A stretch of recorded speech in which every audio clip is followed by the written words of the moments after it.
क्या आप अपने फाइनेंशियल फ्रीडम को स्मूथ बनाना चाहते हैं?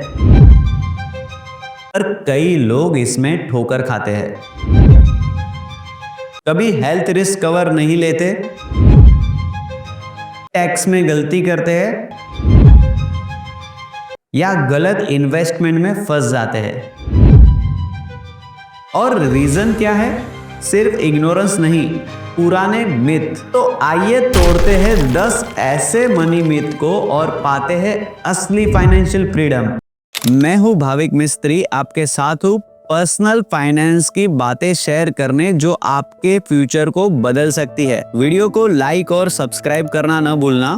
तो चलिए शुरू करते हैं। मिथ 1, यंग लोग इंश्योरेंस नहीं लेते। यंग लोगों को लगता है उसे हेल्थ इंश्योरेंस की जरूरत ही नहीं है, लेकिन हकीकत ये है कि आजकल 20 और 30 में भी लाइफस्टाइल डिजीज, वायरल इन्फेक्शन और एक्सीडेंट कॉमन हो चुके हैं। अर्ली एज में पॉलिसी लेने से आपका प्रीमियम कम होता है और हेल्थी रहते रहते ही प्री एग्जिस्टिंग डिजीज का टाइम पीरियड निकल जाता है और आपको जब जरूरत हो तो तुरंत कवर मिलता है। मिथ 2, रिटायर होने के बाद इक्विटी में इन्वेस्टमेंट मत करो। बुजुर्गों को लगता है इक्विटी रिस्की है, लेकिन लंबी लाइफ एक्सपेक्टेंसी से आपका एफडी और डेप में इन्वेस्टमेंट नहीं चलता, क्योंकि ये इन्फ्लेशन को मैच ही नहीं करता। बकेट स्ट्रेटेजी अपनाएं, मतलब कि 5 साल तक जरूरत न पड़ने वाला पैसा इक्विटी में इन्वेस्टमेंट करें, बाकी का पैसा आप एफडी में रख सकते हो ताकि आपका पैसा इन्फ्लेशन को बीट करे। मिथ 3, टैक्स लायबिलिटी नहीं तो इनकम टैक्स क्यों भरे। आईटीआर तभी अवॉइड कर सकते हो कि जब आपकी इनकम बेसिक एग्जम्पशन लिमिट के नीचे है, लेकिन वीजा अप्लाई के लिए या फिर आपको कोई टर्म प्लान लेना है, आपको इनकम डिक्लेयर करने के लिए भी आपको इनकम टैक्स रिटर्न भरना पड़ेगा, इसलिए इनकम टैक्स फाइल करना भी फायदेमंद होता है। मिथ 4,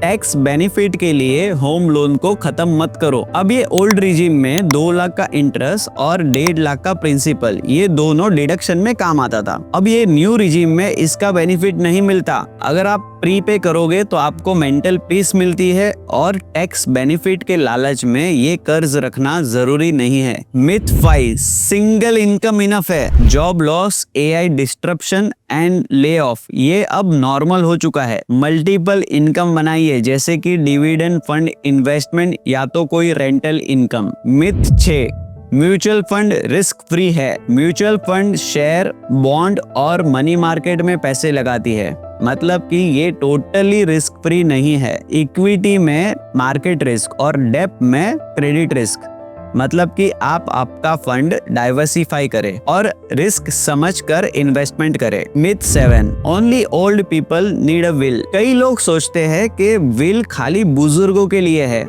पर हकीकत में ये आपके असेट से ताल्लुक रखती है। अगर आप यंग है और आपने प्रॉपर्टी, इन्वेस्टमेंट और कोई डिजिटल असेट बनाए हैं और ये इनहेरेंट से मिला है तो विल जरूरी है। अगर स्पाउस रीमैरिज कर ले तो ओरिजिनल फैमिली का फ्यूचर कॉम्प्रोमाइज हो सकता है। Without a will distribution chaotic हो जाता है और ये विल एज का नहीं, रिस्पॉन्सिबिलिटी का मामला है। मिथ 8, बच्चों की शादी के लिए सेविंग जरूरी है। एजुकेशन और फाइनेंशियल इंडिपेंडेंस दिलाना पेरेंट्स की जिम्मेदारी है, शादी की पूरी कॉस्ट नहीं। अगर रिटायरमेंट कॉम्प्रोमाइज हो रहा हो तो बच्चों को शादी के लिए खुद से सेव करने दे। मिथ 9, फाइनेंशियल प्लानर है तो पोर्टफोलियो चेक मत करो। एडवाइजर गाइड करता है पर पैसे आपके खुद के हैं। गोल, मार्केट कंडीशन और पॉलिसी चेंज के हिसाब से आप अपना खुद का पोर्टफोलियो रिव्यू करते रहे और इसमें अवेयर रहे। मिथ 10,